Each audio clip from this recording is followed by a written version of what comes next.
Bonjour les belles dames, j'espère que vous allez super bien. Alors, aujourd'hui, nous allons parler du parfum que tu dégages, de ton odeur spirituelle et de ton odeur corporelle. Mais aujourd'hui, nous commencerons par ton odeur spirituelle. Et oui, savais-tu que tu as une odeur? Savais-tu que tu dégages une odeur spirituelle?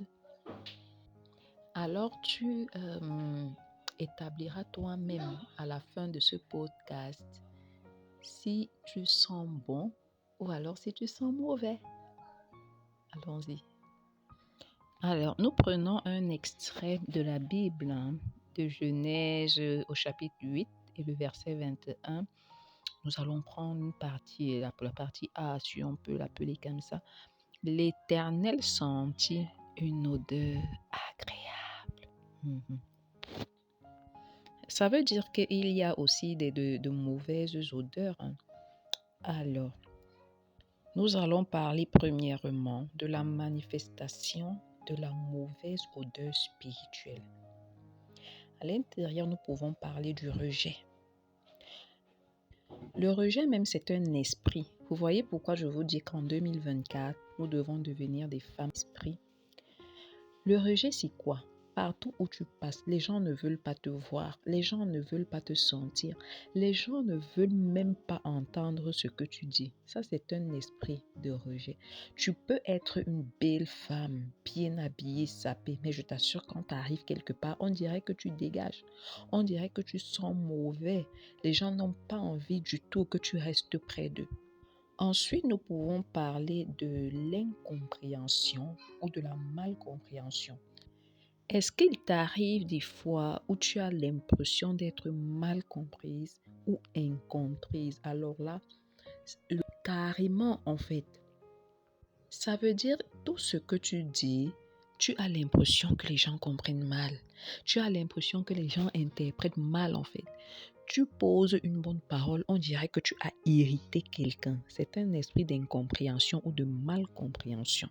Tu as l'impression qu'on interprète mal tes propos. Quelque chose même que tu dis, une chose que toi tu dis est mal perçue. Quelqu'un d'autre dit la même chose, on l'acclame, on l'applaudit. Sache que c'est à cause de ta mauvaise odeur spirituelle. C'est une odeur, déjà qu'on ne touche pas l'odeur, mais c'est une odeur qu'on ne sent pas au physique, quoi. C'est une odeur spirituelle, en fait. Nous pouvons continuer également de citer la mal-appréciation ou la mauvaise appréciation. Je t'assure, quand tu as une mauvaise odeur spirituelle, quand tu sens mauvais spirituellement, tu vas faire un travail. Vous êtes deux, vous êtes plusieurs. Allez faire le même travail. Parfois, pour toi, est mieux présenté, 1000 fois mieux présenté, même au-delà même de la normale, au-delà de la moyenne. Mais on préfère celui qui a moins présenté le sujet ou le dossier que toi, tu vois. Et en plus, on peut même s'arrêter là. Au-delà, on critique même le travail que tu as fait. Oh là là, je dis parfois c'est visible par certaines personnes, mais les preneurs de décision ne les voient pas ainsi. Ce qui nous pousse à parler donc du discrédit auprès des preneurs de décision. Tu sais, les gens peuvent même ne pas t'apprécier, mais du moment où tu as la faveur des preneurs de décision, je t'assure que tu as tout gagné. Oui, oui, les gens vont parler, les gens vont rechigner, les gens vont dire ci, les gens vont dire ça, mais au moins tu as la faveur des preneurs de décision. Et sache que tant que tu n'as pas la faveur des preneurs de décision, si tu te rends compte que dans ta vie de tous les jours, il y a cet aspect-là, qu'à chaque fois qu'il y a un preneur de décision qui est là, c'est-à-dire tu es toujours discrédité, tu es carrément en défaveur, sache que cela veut dire que tu sens mauvais spirituellement. C'est-à-dire que ma chérie, parfois il y a un gars qui te regarde depuis là, il t'observe, il veut même t'épouser et tout. Finalement, au finish en fait, il y a quelqu'un en fait qui est peut-être au-dessus de lui, peut-être son père, quelqu'un qui l'estime, non, sa mère, qui à la fin vraiment tu arrives, tu es même bien et tout, tu es bien dans la relation là, oh là là, la personne te hait. Je dis que de près, oh, la personne te hait, tu ne comprends même pas pourquoi. Parfois, c'est pas une histoire de que c'est la personne qui est mauvaise, c'est la personne qui est sorcière. Mais si tu observes que constamment, ce sont des choses comme ça que tu as dans ta vie, constamment, même peut-être quand tu veux atteindre un but, il y a quelque chose qui vient toujours te ramener et te tirer vers le bas, ça veut dire que tu as une très mauvaise odeur spirituelle. Vraiment, j'en passe. Il y a plusieurs exemples comme ça. Tu vois, parfois tu arrives dans un service, on fait passer tout le monde, on fait passer tout le monde. Ma soeur, dès que tu arrives, on dit non, stop, c'est bon. Les autres reviendront demain. Oh, ça veut dire que partout où tu passes, tu n'apportes pas la grâce, tu as une mauvaise odeur. Si on en parle aujourd'hui, c'est parce qu'il y a une façon d'y remédier. C'est parce qu'il y a un moyen pour que tu puisses commencer à sentir bon. Le plus grand secret que j'ai trouvé pour toi, c'est d'établir une alliance solide avec Dieu et que lui-même établisse une alliance avec toi. Lis encore dans Genèse le chapitre 8 et le verset 20.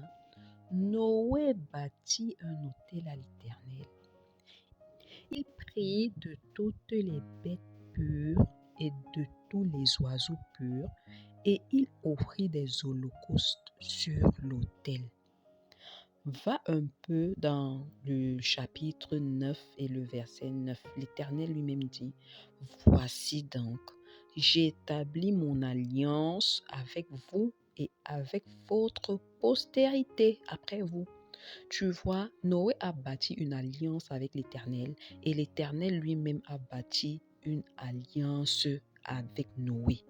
Bon, pour celles qui n'ont pas l'habitude de lire la Bible, allez donc lire l'histoire de Noé dans Genèse, le chapitre 6, du chapitre 6 au verset 9. Vous connaîtrez donc l'histoire de Noé. Alors, ça, c'est une parenthèse. Tu vas me demander, alors, une alliance, c'est quoi? Une alliance, c'est simplement une union contractée par engagement mutuel. Tu vas dire que tu es d'accord, Dieu est d'accord. N'allez pas, je parle pas ici d'aller sacrifier quelqu'un. Non. Alors, comment tu peux établir une bonne alliance avec Dieu? C'est un peu comme le mariage, non? Quand l'homme et la femme s'unissent, ils signent les papiers devant le maire. Après, ils partent à l'église, ils prennent des engagements, genre, je suis fidèle à mon épouse jusqu'à ce que la mort nous sépare, je suis fidèle à mon époux, etc. Je dois la protéger, je dois protéger mon épouse, je dois être soumise à mon mari. C'est une clause, en fait. Vous mettez des clauses que vous allez respecter tous les deux. Alors, et tu me diras, mais comment alors établir une alliance avec Dieu? Si on revient à Noé, tu vois, on dit dans le chapitre 8, là, le verset 20, que Noé a pris toutes les bêtes pures et tous les oiseaux purs et il les a offris en holocauste sur l'autel.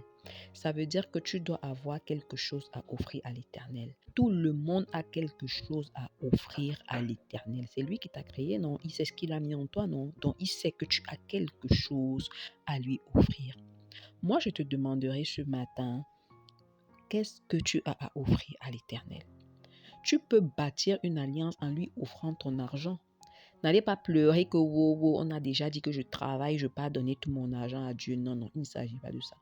Il s'agit de faire un contrat.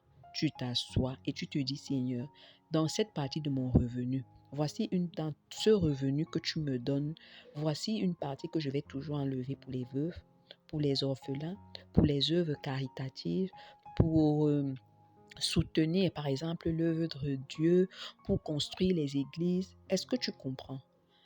Ton alliance peut être la prière. Tu dis, Seigneur, me voici en 2024, je me présente devant toi. L'alliance que je fais avec toi, c'est peut-être de me mettre en prière pour telle personne. Oh, oui, c'est aussi une alliance avec Dieu. Tu te dis, on appelle ça l'intercession. Ça veut dire tu intercèdes pour quelqu'un. On a vu ça au début, non? Que Dieu dit qu'il cherche qui va se tenir à la brèche. Ça veut dire que pour Dieu, c'est très important qu'il y ait des gens qui se placent pour prier pour les autres. Tu peux décider, bon, même dans cette prière-là, je décide par exemple de prier pour mon pays, pourquoi ne pas? Tu vis dans un pays où il y a, si tu es là, tu dis que oui, il y a les injustices, que les gens n'arrivent pas à trouver le travail sans corruption. Tu peux aussi décider de mettre tes genoux par terre tous les jours, non? Soit tous les jours, soit à une période, soit même jeûner pour cela. Tu vois, ça, ce sont des alliances que tu peux établir avec Dieu. Moi, je t'ai juste donné des bribes comme ça, hein. Une autre alliance que tu peux établir avec Dieu, tu te dis, Seigneur, je vais être la voix des sans-voix. Oui, oui. Il y a peut-être des femmes battues dans le foyer. Il y a des femmes qui vivent des choses invivables dans le foyer. Moi, je vais parler pour ces femmes-là, tu vois. Ça, c'est ce qu'on appelle être la voix des sans-voix. Ça veut dire que tu ne vas pas te lever comme ça et tu commences à monter ton projet là. Non, tu dis, Seigneur, ça c'est une alliance que j'établis avec toi. Et je t'assure que Dieu aime tellement ce genre d'alliance-là. Partout où tu vas passer, les portes te seront ouvertes à cause de l'alliance que tu as fait avec Dieu. Les portes seront ouvertes parce que, pourquoi? Parce que Dieu trouve son intérêt à lui dans l'alliance que tu as faite avec lui. Maintenant, dans l'alliance, il y a quoi? Il y a évidemment que tu dois respecter ta part du contrat, non? Ne viens pas faire les malins et des miens avec Dieu, tu vois. Les clauses que tu établis avec Dieu, tu dois les respecter. Pourquoi? Parce que Dieu, lui, n'est pas un menteur, hein, pour ni le Fils de l'homme, pour mentir, tu vois. Lui, il est Dieu, dont rien ne le dépasse à réaliser, en fait. Mais non, évidemment, tu vas me dire, est-ce qu'il ne suffit que de bâtir une alliance avec Dieu pour commencer à sentir bon, pour avoir une bonne odeur spirituelle? Évidemment que je dirais non, mais là, c'est un des plus grands secrets. Maintenant, au fur et à mesure que vous entendrez les podcasts, tu te rendras compte qu'il y a beaucoup d'autres choses qui entrent en jeu. Nous avons même commencé la semaine passée, non, parlant des serpents, par exemple, qu'il faut éliminer de ton entourage. Tu marches avec qui t'apporte la poisse ou alors qui t'apporte la grâce. Nous parlerons vraiment de beaucoup d'autres choses comme ça, des choses même qui t'apportent, comme on dit, dans ta vie, qui te poussent à avoir une mauvaise odeur spirituelle. Beaucoup d'autres choses, on en parlera petit à petit. Et par la grâce de Dieu, cela sera éradiqué dans ta vie. Nous allons parler de beaucoup d'autres choses qui font en sorte que lorsque tu passes, la gloire de Dieu brille sur ton visage. La lumière de l'Éternel brille sur ta face. Les faveurs divines t'accompagnent. Les preneurs de décision prennent les décisions en ta faveur, où tes dossiers sont débloqués. Tu comprends? Je termine en te disant, 2024, c'est ton année. S'il te plaît, ma chérie, ne passe pas à côté de ce que Dieu a prévu pour toi à cause de ta mauvaise odeur spirituelle. Sur ce, je vous souhaite à toutes une agréable journée.